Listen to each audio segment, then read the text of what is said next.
Hi, Henny, how are you? Welcome back to the channel, or if you're new here, I'm Teknikolour. I realized that I haven't built in Brightchester, the world that comes with Discover University, in quite a long time. So I remade the Pepper's Pub lot. Before we dive in, I post lots of Sims 4 builds, so if you enjoy this, be sure to like and subscribe. You can also support me by using my EA creator code, Teknikolour, at checkout on the EA app. It gives me a small commission at no extra cost to you and helps me keep creating content. Pepper's Pub is a bar in the Gibbs Hill neighborhood of Brightchester, which serves both universities, the University of Brightchester and Foxbury Institute. I almost never build community-style lots, so I really wanted to attempt to renovate the base Pepper's Pub lot into something that feels a bit older. I actually really liked the exterior of the original Pepper's Pub, but wasn't the biggest fan of the interior, so this was a really fun lot to give a refresh to. I think the last time I did a build in this world was when I actively focused on Discover University as part of my pack-based legacy challenge. Around the World's Legacy. That was way back in Generation 2, and right now I'm on Generation 9, so it's definitely been a bit. Actually, I just did some research, and I've lied to you. I have built in Brightchester, I believe twice since then, but it's still been years since any of those. I'm surprised by that. Brightchester is one of my favorite worlds, but I think that unless I'm building something specifically related to either of the universities, Gibbs Hill is really the only place to build in. Unfortunately, there's only a handful of lots to work with in that case. Believe it or not, after my Generation 2 sim graduated from university, he and his twin brother went to live in Gibbs Hill in twin townhomes I built on the Mossy Lane and Spring Steps lots. I don't even think I was making speed builds back then, so I can't even link to videos for those. They are both on the gallery though, if you're interested. I loved living in Gibbs Hill and Brightchester in general.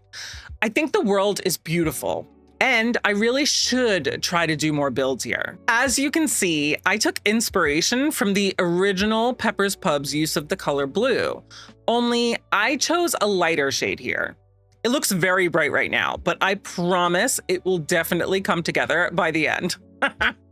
I have been using a few of the newer roof trims that we've received in some of the latest packs. I think I've just been sort of bored by the options we have in the base game. And some of the more recent options are kind of quirky, and it's been fun embracing that quirkiness in my builds. While the exterior is starting to take shape, I thought I might talk about some personal news. I started out making content only on Twitch, and I have since expanded out to making content on YouTube, obviously. However, a few years back, I was encouraged to make a Ko-fi page. If you don't know what Ko-fi is, don't worry, I didn't either. I think it mostly started out as a platform where you could tip your favorite creators with the idea of buying them a coffee.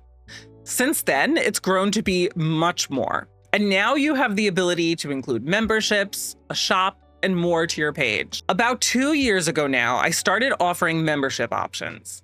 Again, it's kind of like Patreon, if you've heard of that. Well, last month, I decided to switch up one of the membership options entirely to include something my Twitch community had been asking me about a lot: a book club.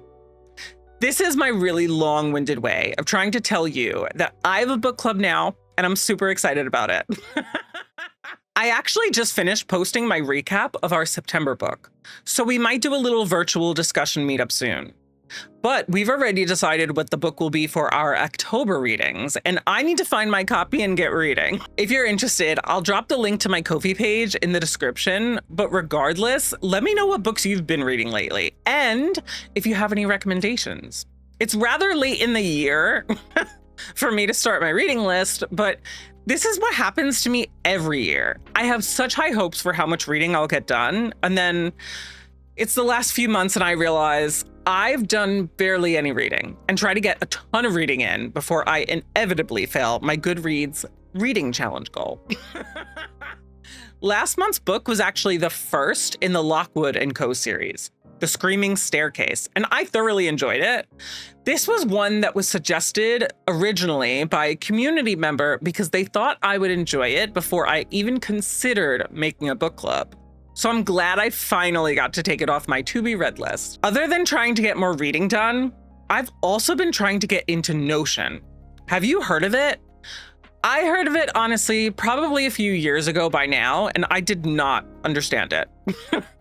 It's sort of a productivity powerhouse, at least from my perspective. I found a few templates that I like. The first being a games tracker, so I could keep my Twitch community aware of what games I have played, want to play, and my ratings of them, that sort of thing. And then second, being a content planner for myself. And can I just say, it has been so helpful having a hub of sorts to keep track of important things in my life, at least when it comes to content creation. I've been thinking of trying out my hand at starting to make templates on Notion too, now that I have a better handle on how it all works. I think I might attempt to make a reading tracker similar to the template I'm using to track my gaming catalog. Anyway, I've been yapping about my own stuff for too long. Let's get back to the build, shall we? Around now, we're really starting to see the pub start to take shape. We fully decorated the front, aside from landscaping, and decided on wall and floor paint. In the back, we've made 2 little outdoor spaces, which you'll see me decorate a little later on in the video. Choosing the doors to access these outdoor spaces looks rather simple in this video, only because I cut out my attempts at finding literally anything that would work. I'm using so much of the Castle Estate kit that I don't understand why it took me so long to try the doors from that, but here we are. I also added a dumpster on the side because you always need a place for your Sims to woohoo when on a date. I know when the Love Struck expansion pack dropped, we got this storage closet item that is literally just the woohoo closet. I don't know why, but I very rarely remember that it exists, and therefore it hardly ever makes it into any of my builds. But in fairness, this is a bar in a college town, and while a woohoo closet would be fun, a dumpster doesn't really stick out that much. Like if any sim is going to choose to woohoo in a dumpster, it's probably going to be a college student, right? Also, I'd probably arrange the footage from this build in such a weird way for this video. You'll see as we're putting up some more windows and stuff that the inside's basically furnished. Spoiler alert. I jumped around so much throughout this build. I felt like it made more sense to sort it out into specific chunks, but maybe that's more confusing. I don't know, you tell me, is it weird? It's probably weird. Let's just move on to the interior, which is suddenly empty again. Shocking. Why am I like this? Anyway, I have that back bump out part of the building on both floors set up to be its own little area, so I could focus on the main space first. I felt like we had a nice little square space for the bar area itself right in front of the door and on the right side of the build. So I add the stairs just on the left once you come in the front door. I figured I could wall off that entire side and add a kind of lounge behind it, which I think came out beautifully. The space felt so dark on the inside, especially since we only had windows on the front of the building at this point. So I tried out those aged looking greenhouse sort of windows that we got from Life and Death. They didn't work out. I always want these to work out, but I always feel like they are just missing something. I also think they're just a tiny bit too small. They don't cover the entire wall height, which just feels kind of weird to me. I put down an actual bar item from Discover University to hopefully let the bar part of this build start to take shape, and the windows still just don't work. Even adding columns on both sides of the wall, I don't know if I just really dislike how these windows don't cover up the whole height of the wall. There's either a gap at the top of the building, and it's enough of a gap that it just feels like a mistake.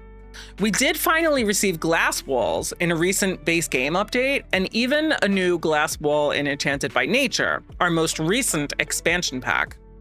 I opted to go for that one from Enchanted by Nature because it just fit the ornate checkbox I was looking for in a way that the Life and Death windows weren't. Actually, I'll be honest. When I had the Life and Death windows still up and in the middle of the wall vertically on top of this glass wall, it did look really nice. I don't regret not keeping both, but I might try that combination out again sometime in the future.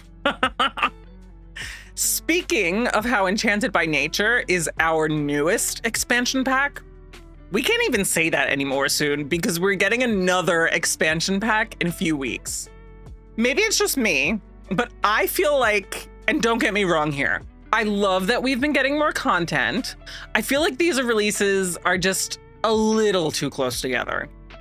I'm super interested in this new pack though, Adventure Awaits. It seems to be inspired by New Zealand, and they've already shown us the reveal and gameplay trailers, and from those, I'm pretty intrigued. I feel like a lot of people are going to immediately cry out, but we already have Outdoor Retreat. But to me, it seems different. I'm still kind of a The Sims newbie though, fair warning. I haven't even fully explored all of the packs, including Outdoor Retreat. And according to my gaming catalog, I just checked. I didn't even have Outdoor Retreat until last November. We also talked about this recently on one of my Twitch streams because I feel like The Sims has such a history and there's so much lore here and the fans are passionate. However, I didn't start playing The Sims 4 until about 3 years ago. And this game was released over a decade ago. I think sometimes seasoned Simmers can forget that some of us are getting to discover The Sims for the very first time. As someone who has since been able to try out The Sims 1 and 2, but never experienced The Sims until 4, it's always incredibly interesting to hear and learn about the lore. But that excitement, or horror, in my case, of finding out about the imaginary friends for the very first time is unmatched.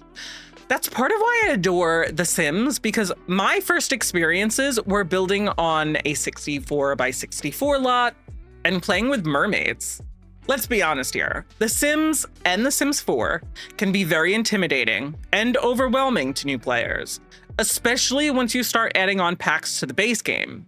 Plus, with the base game now being free, and it wasn't when I started playing, The Sims has now become even more accessible to so many more players.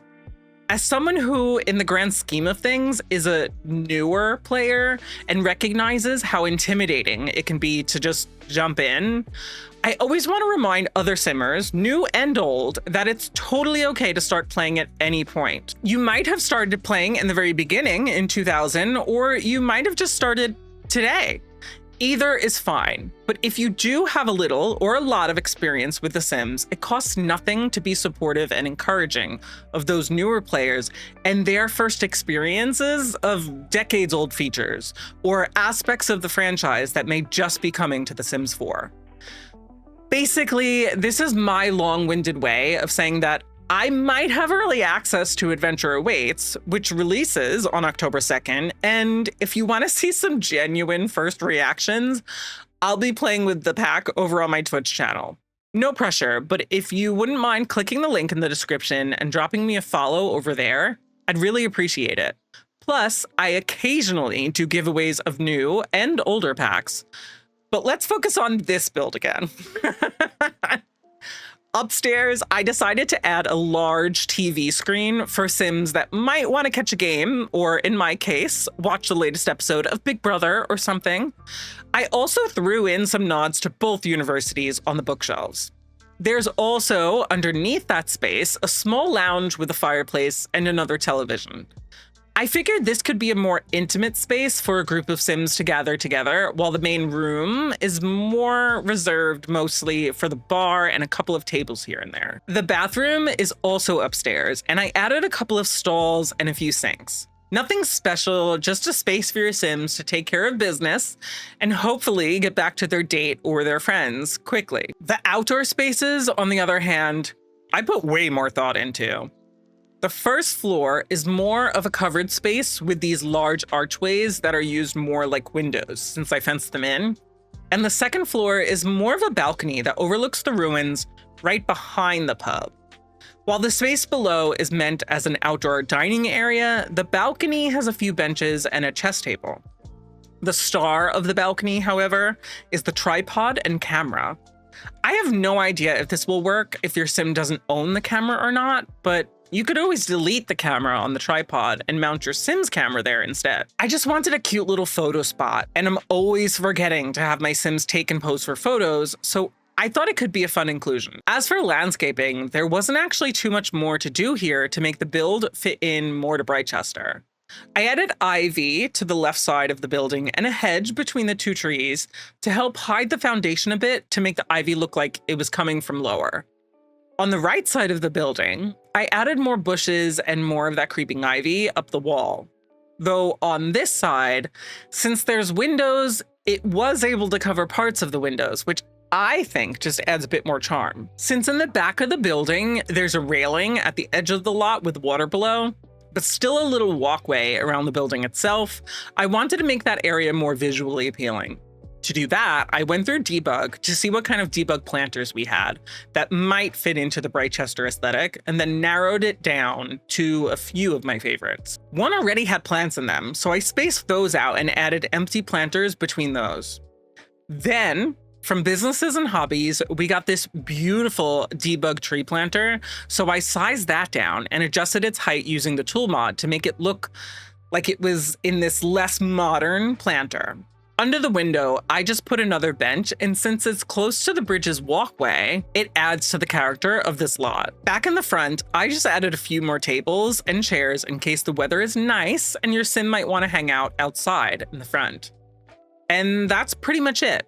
Let me open the game and do a quick tour now. This is my renovation of Pepper's Pub, and this lot is so beautiful, and I have always wanted to make something that just really fits in here, and I think that this is it.